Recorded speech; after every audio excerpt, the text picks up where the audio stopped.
Well, the weather, it was kind of stunning today once we got going. Now, I don't know if you noticed out there, there was a lot of frost to get us going. We dropped down to 37 out at the airport, probably colder inland, maybe where you're at. We're not going to be that cold overnight, though. Over the next few hours, we're going to see those temperatures fall into the 40s only, and then we're going to be rather rapidly moving through the 50s, 60s, even 70s tomorrow on your Sunday. And if you're going to be trying to catch some of those perch out there tomorrow, a lot of folks want to get in some late season fishing. Not going to be a bad day at all. Pretty calm out there, 1 foot or less. On winds out of the south at about 9 knots. And with those winds right now, generally we're seeing the flow out of the southeast.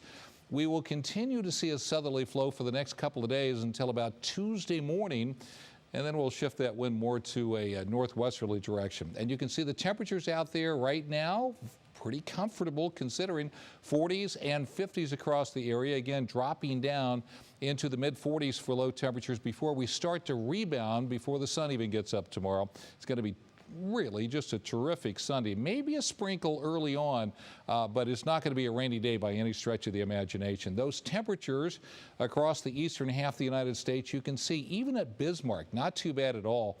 In fact, pretty close to that here across portions of Ohio, and then down to the south, you see a lot of 60s as well. Now, rain, a couple of areas.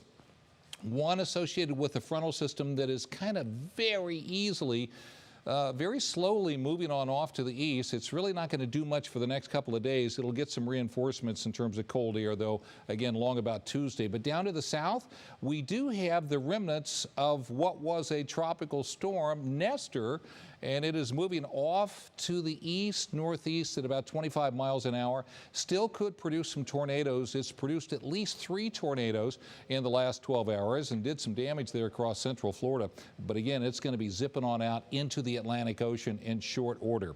Now, hour by hour for the next couple of days, you'll see those temperatures very pleasant on your Sunday, and we will see very nice temperatures on your Monday as well into the mid-70s, and that's going to help fuel a couple of showers and thunderstorms around, especially Monday afternoon, Monday evening. But tomorrow, beautiful day. Could see a sprinkle early on, but beyond that, it's going to be a beautiful day. 45 overnight tonight, pleasant cool for your Sunday, up to 70. Universal Windows Direct 7-day forecast will show you 74 there on Monday. Then a little bit cooler, but not bad. Pretty average conditions for sure. We'll be right back.